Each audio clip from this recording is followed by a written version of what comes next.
good evening, ladies and gentlemen. Thank you for staying with us. You are watching the latest edition of 6 Stories at 6 with me, Oyana Mitra. Over the next half an hour, we will be taking you through those 6 stories which have dominated the headlines today. So here we go. Up first, a complete breakdown of the anti-terror operation in Faridabad and how the last 12 days have led to a nefarious Jaish-e-Mohammed terror plot being busted. That's the first story. And continuing with that, our second story, we'll look at the multi-state crackdown. 2 recent case studies from Gujarat and Uttar Pradesh respectively. Third, we take you to Jammu and Kashmir, where the forces have launched searches across the valley to completely dismantle the Pakistan terror ecosystem. Our fourth story today, in Bengaluru, the government now has been compelled to take action in the VVIP jail case. More details will follow on the show tonight. And over in Bhopal, 2 Navy officers have been brutally killed in a hit-and-run case. But 24 hours later, no arrests have been made. There's massive uproar over that story. And finally, it's the same face-off at this time of the year in the national capital between the BJP and the Aam Aadmi Party. And while Delhi battles dangerous levels of AQI, that is the Air Quality Index, politics is taking precedence. With that, let's start.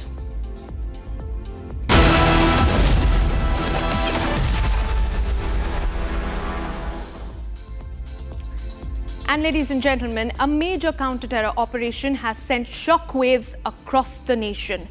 Police in Haryana and Kashmir have now recovered a large cache of explosives and weapons from a rented accommodation in Faridabad. What's even more alarming is that this breakthrough was made just 10 days.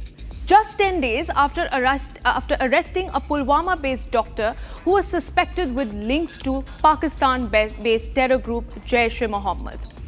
There were many various other startling revelations that were also made in this case. But in this next report, we'll bring you the complete details of this operation that has taken place in Faridabad. In the biggest ever haul by the Haryana police, a major terror plot has been foiled where around 350 kgs of explosives were found from the accused's house. The accused were identified as Adil Ahmed and Muzammil Ganai. The recoveries were made after the police questioned Adil Ahmed and conducted raids in Faridabad. The explosives and arms were stored at a rented house of another doctor identified as Muzammil Ahmed. Adil Ahmed, a resident of Jammu and Kashmir's Kulgam and a teacher at Al-Falah School of Medical Sciences and Research Centre in Faridabad, was arrested in Uttar Pradesh's Saharanpur. Muzammil Ganai, a resident of Jammu and Kashmir's Pulwama, who also worked with Adil Ahmed at Al-Falah, has also been arrested. During the search, 3 tons of explosives were found from Ganai's rented house, which included 1 Karam cock rifle, 2 automatic pistols and 84 cartridges. Well, we'll show you the house from which the recovery has been made. Now, just a few minutes ago, Faridabad Crime Branch has left from the spot and there has been constantly investigation going on here, and we're trying to recover what more can be recovered from here. And this is the place, this is the rented spot from where more than 360 kg of material, of explosive material was discovered. And we'll also show you the room. We'll show you how most of this material that was actually taken was they were trying to hide it with the hay here. You can see there's a very small room that Muzammil actually rented from the owner of this house to store all the explosive material. 3 months back, he came to this place and he said that he'll be using this room for storage of personal belongings. But then he was allegedly using this room to store more than 360 kgs of explosive. Faridabad Commissioner of Police also disclosed that the operation was going on for 12 days and the matter might involve national security agencies. मैं यही बताना चाहूंगा आपको कि अभी कुछ ये chain है, इस चेन के ऊपर जो है जॉइंटली हमारा ऑपरेशन चल रहा है. अभी ये खत्म नहीं हुआ है, अभी ये जारी है. तो जो इन लिंक्स के ऊपर जो इनके बाकी जो एसोसिएट्स हैं उनके ऊपर भी कार्रवाई जारी है. और क्या ये मेन अक्यूज वहाँ रह रहा था और आखिरी बार वो कब आया हुआ था यहाँ पर? ये रह रहा था। अभी पिछले कुछ दिनों से ही उसने ये काम स्टार्ट किया था।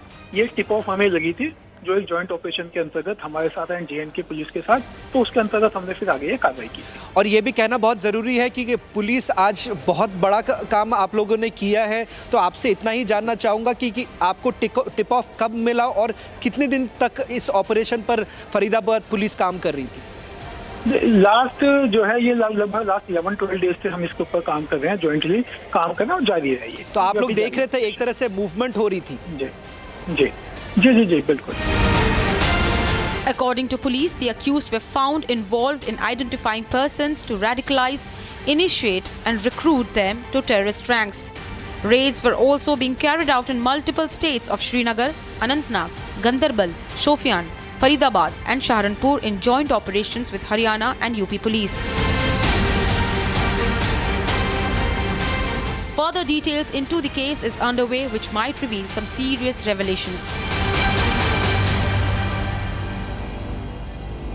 And moving on, in a sweeping multi-state offensive over the past 72 hours, India's security forces have dismantled a sprawling Pakistan-backed terror network. On Sunday, the Gujarat police arrested 3 terror suspects while they were exchanging illegal weapons after a year-long surveillance. This while the Uttar Pradesh ATS parallelly nabbed Saharanpur-based operative Bilal Khan. He was a digital jihadist wired to nearly 4,000 Pakistani handlers and radicalized to orchestrate nationwide strikes. This story, ladies and gentlemen, is not just about one bust in one state. It's about how our forces are collectively fighting in joint operations across states to bring down Pakistan's nefarious plots. You could see just the crime branch of Faridabad just left from the location, and they were very extensively carrying out investigation through this entire area. In one of these houses, Mohammed rented one of these houses just 3 months ago, and he started collecting material, the material that has now been recovered, which is more than 300 kilograms of inflammable powder. Acting on a tip-off for the last 12 days, a joint operation by the Jammu and Kashmir police and the Faridabad police has led to the discovery of a major Jaish terror plot. Hundreds of kgs of explosives, seizure of ammunition, and one terror network. The tentacles of this nefarious plot extends beyond the reaches of Faridabad. And while investigation continues, the focus is on India's largest terror hall. In Ahmedabad, Gujarat's anti-terrorism squad struck first this Sunday, arresting 3 suspects red-handed mid-supply of illegal weapons. These men, under surveillance for a full year, were plotting coordinated terror strikes across multiple states, from crowded markets to vital infrastructure. In a huge success for Gujarat anti-terrorism squad, 3 terrorists have been arrested from Gujarat itself. Now, if we talk about the entire sequence of this operation and arrest, let me tell you, these 3 belong to Uttar Pradesh and Hyderabad. 2 from Uttar Pradesh to be specific, and 1 from Hyderabad, and they were conspiring to execute a huge terror attack. Now, Sayyid Moinuddin, to be precise, is 35-year-old individual who is highly educated and radical in nature. That's what has been informed by Gujarat ATS. He had an MBBS degree from China and was in contact with various foreigners, and to be very specific, the most important one was Abu Khadija, whose location in the preliminary investigation is traced in Afghanistan or Afghanistan-Pakistan border. Search operations led to the discovery of 2 Glock pistols, 1 Beretta pistol, 30 live cartridges and 4 liters of castor oil, 2 mobiles and 2 laptops. The Gujarat ATS said it arrested 3 men with these terror links, including a doctor with a Chinese medical degree who were allegedly trying to produce ricin, a lethal toxin on international chemical and biological weapons lists. It's called ricin. So it is a poisonous compound which is highly potent. he had conducted the preliminary preparation process of it. Yet to ascertain where it is and how we could recover from it. How he is going to use it, how he is going to plan it is something which is part of the investigation going forward. But yeah, he accepted that he was in the process of making a compound of such. The accused had allegedly conducted a recce of several sensitive locations in Lucknow, Delhi and Ahmedabad to carry out a terror attack in the country. The plot further thickened 600 kilometers north in Uttar Pradesh, where the ATS nabbed Bilal Khan from Saharanpur. Acting under orders, Bilal Khan built an online army spreading anti-India venom on online platforms, glorifying violence and recruiting for a Sharia takeover. Investigators uncovered ties to nearly 4,000 Pakistani numbers, funding streams and sleeper cells. From Haryana to Gujarat to Uttar Pradesh. Investigation hints at Pakistan using educated professionals, especially doctors, to evade detection and execute high-impact attacks. And if the larger conspiracy is to test India's strength while we flex our military muscle, then this will be India's fiercest fight back against the terror ecosystem.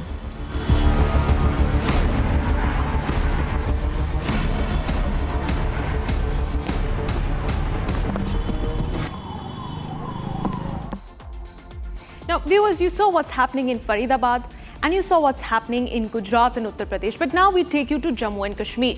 In a major counter-terror success, the Jammu and Kashmir police has cracked down on a multi-state terror network, as we showed you, linked to Pakistan-based outfits Jaish-e-Mohammed and Ansar Ghazwatul Hind. From Srinagar to Haryana, the crackdown has exposed how deep-rooted the terror module really runs. This next report will bring you a set of all the visuals from the valley that Republic TV has access today. Jammu and Kashmir Police has unearthed an interstate and transnational terror module in a major counter-terrorism success. Linked with proscribed terror organization Jaish-e-Mohammed and Ansar Ghazwatul Hind, the roots of this anti-India ploy spread till Haryana, Uttar Pradesh and Gujarat. Jammu and Kashmir being the epicenter of multi-state raids, the team carried out similar operations in Srinagar, Anantnag, Ganderbal and Shopian, procuring a massive cache of arms, ammunition and explosive. The accused UK-based terror handler Muzammil Ayub, whose name appeared during the raids conducted in Faridabad, also has ancestral roots in Shopian. Meanwhile, Shopian police has also filed 13 applications for bail cancellation of terror accused. The action was taken after it was found that they were violating bail conditions and re-engaging in activities detrimental to public order and security. In Srinagar, the crackdown led to arrest of 8 people, including 3 doctors, 1 Maulvi and 4 on-ground workers. Whereas in Anantnag, in continuation of intensified efforts, police carried out cordon and search operations at various suspected locations. Similar CASOs were carried out by Avantipura police, including areas where a recent encounter took place and at the residences of killed terrorists and their associates. The security has been intensified along the line of control following the recent busting of Jaish-e-Mohammed. BSF troops have been deployed for a round-the-clock surveillance. Right now, we're here at the control area in the Uri sector. We have seen recently how the infiltration attempt was followed by our alert forces, and then after you can see here in the visuals that the high alert is on across the line of control area in the Uri sector, and you can see here in the visuals that the border security forces troopers are on alert. These are the border security forces troopers who are conducting here foot patrolling, and you can see here in this side, if my VJ can pan camera to this side, and you can see this is the most difficult area where from we have seen recently the infiltration attempts were being made, and you can see there in the visuals that how the border security forces troopers are here. On the other hand, Budgam police executed a large-scale crackdown on network linked to Ghulam Nabi Fair, alias Dr. Fair, a native of Wadwan Budgam, presently residing in the US. Dr. Fair is allegedly backed by Pak's ISI and is a key accused of propagating anti-India narratives on Kashmir.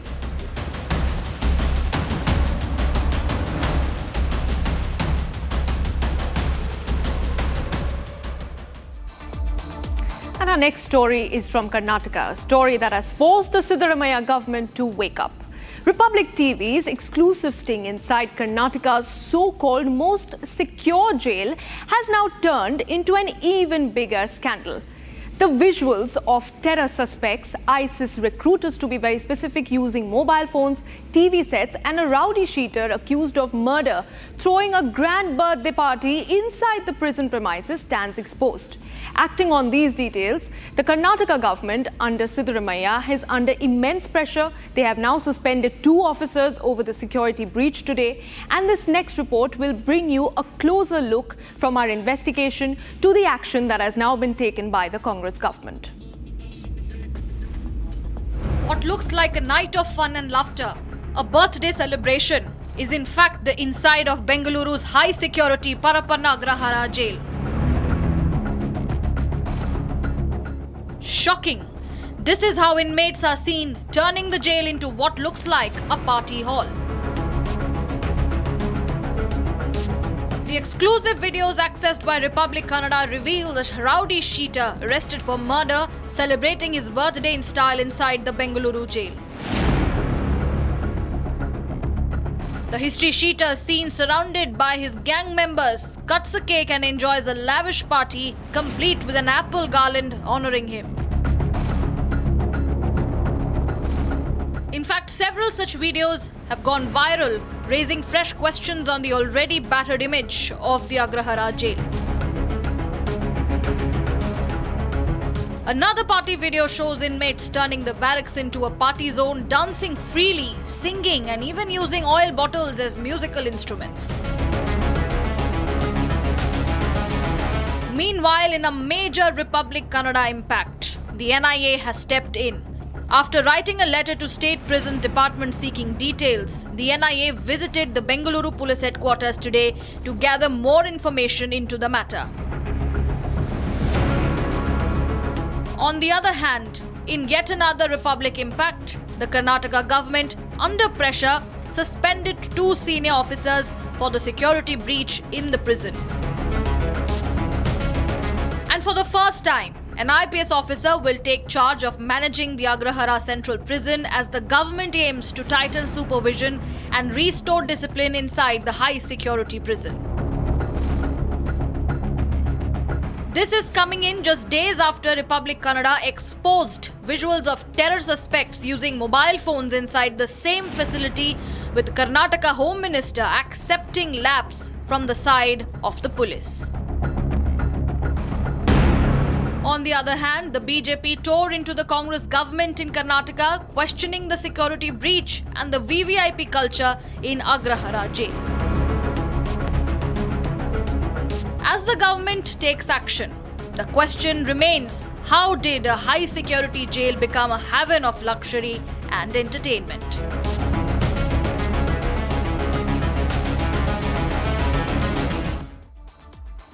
And viewers, our next story comes to you from Madhya Pradesh. This is a tragic case of hit and run in Bhopal. 2 Indian Navy personnel have now lost their lives after a speeding, unidentified vehicle hit them in the early hours of Sunday morning. The accident took place while they were on their way for routine training. And this next report will bring you the full story and why no arrest has been made 24 hours after the incident. A tragic case of hit and run in Bhopal has claimed the lives of 2 Indian Navy personnel. The 2 Navy officers were killed after their motorcycle was hit by unidentified speeding vehicle in Parvalia area of Bhopal. The accident reportedly occurred around 3 a.m. when the 2 were on their way to the boat club for a training session with their naval unit. Bhopal के परवलिया इलाके में 2 नौसैनिक जिनकी संदिग्ध स्थिति में मौत हुई है, एक्सीडेंट में उनकी मौत हुई है। मैं इस समय घटनास्थल पर हूं। यहां से मैं आपको वो घटनास्थल दिखा रहा हूं। देखिए, ये जो सीन ऑफ क्राइम पुलिस ने बना रखा है, यहीं पर दो जो सैनिक हैं उनकी एक्सीडेंट में मौत हुई है। और एक्सीडेंट कितना भयानक था इसका अंदाजा इस बात से लगा सकते हैं कि यहाँ पर देखिए, ये जो आप रोड, ये जो खुदी हुई रोड देख रहे हैं, हल्का सा स्केच, ये अंदाजा लगाया जा रहा है कि बाइक यहाँ से यूं गई है और उससे ये खुदी है। दूसरी तरफ ये जो साइन बोर्ड है, ये भी बाइक की टक्कर से गिर गया। इसके अलावा देखिए, यहाँ पर जो दोनों नौसैनिक हैं जो कि केरल के थे और यहाँ पर स्पोर्ट्स एक्टिविटी में आए थे, यहाँ पर आप देखिए ब्लड जो है, कितना ज़्यादा जो ब्लड है उनका यहाँ बह चुका था। दूसरी तरफ ये आप जो हेलमेट देख रहे हैं और ये जो जूता देख रहे हैं, ये उन्हीं जवानों का है। दोनों जवान जो है हेलमेट पहने हुए थे और ये हेलमेट है, हालांकि ये हाफ हेलमेट, इससे सिर्फ कान तक का कवर होता है। ऐसे में ये भी कयास लगाया जा रहा है कि शायद सिर प्रोटेक्ट नहीं हो पाया। हेलमेट, जूता, खून के स्पॉट और टक्कर इतनी तेज थी कि जो साइन बोर्ड है वो तक गिर गया। The police have said that the motorcycle was struck on the main road near Raksha Bihar colony, throwing both the riders several meters away. The police claim that the teammates of the Navy personnel found both men critically injured and rushed them to a nearby hospital. They tragically lost their lives while undergoing treatment. ये जो घटना है रात 9/11/2025 की रात्रि लगभग 2-3 बजे की घटना है। दो अपने नौसेना के जो जवान थे वो खजूरी तरफ से आ रहे थे। आते आते कोई अज्ञात वाहन को टक्कर मारा, जिसके चक्कर में दोनों की मृत्यु हुई। Meanwhile, 24 hours later, the hunt is on to trace the unidentified vehicle and the rash driver who was responsible behind the fatal hit-and-run case in Bhopal.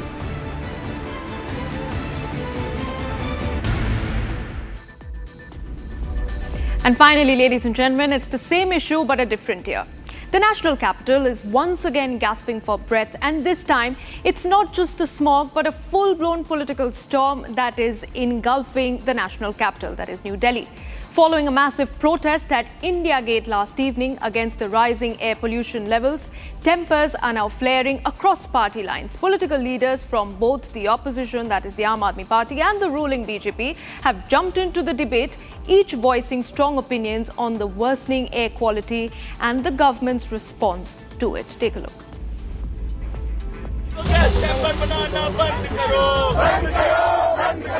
A huge crowd gathered at Delhi's India Gate on Sunday, demanding one thing: clean air. But what began as a peaceful protest soon turned tense.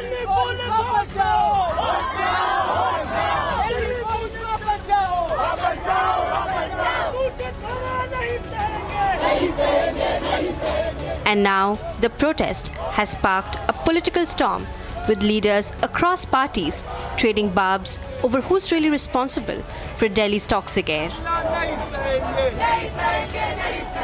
Delhi NCR is currently grappling with thick smog as the air quality index has fallen to very poor category in several parts of the region. In fact, in some areas it has plunged to very severe category, with people suffering from respiratory problems. In fact, the Delhi residents have gathered in front of India Gate on Sunday, demanding the government to take strict actions due to the rising pollution. In fact, several were detained as they demand the government to take actions due to the persistent poor air quality in Delhi. Delhi's Environment Minister Manjinder Singh Sirsa hit back at the protesters, accusing the Aam Aadmi Party government of leaving the city with a decade of toxic air. सबको अधिकार है protest करने का, किसी को मनाही नहीं है और करना भी चाहिए। और प्रोटेस्ट से सरकार जो है वो और काम के लिए सचेत होती है, इसमें कोई बुरी बात नहीं है। बस उनको ये कहा गया था कि सुप्रीम कोर्ट की गाइडलाइंस हैं कि आप जंतर मंतर पे कर लें, इतनी बात ही थी। और दूसरी बात मैं कहना चाहता हूँ, आम आदमी पार्टी ये प्रोटेस्ट कर रही है, 10 साल की वही तो गंदगी देके गए हैं। ये तो कहते हैं ना, एक पंजाबी में कहावत है ना, उल्टा चोर कोतवाल को डांटे, ये तो वो काम हो गया। Meanwhile, leader of opposition Rahul Gandhi has criticized the Centre for the Toxic Air Condition in Delhi. Earlier on Sunday, Delhi police detained multiple citizens protesting at India Gate, demanding the government to formulate policies. Air pollution is touching grappling heights and has jumped to severe category of AQI, becoming 391. Amid this, all eyes are on the Delhi government to see how they act on the severe condition of Delhi air. And that's all that we had for you in this edition of 6 at 6. But do stay on with us, because on the other side, more news and updates with my colleague Rakshita. Thanks for watching.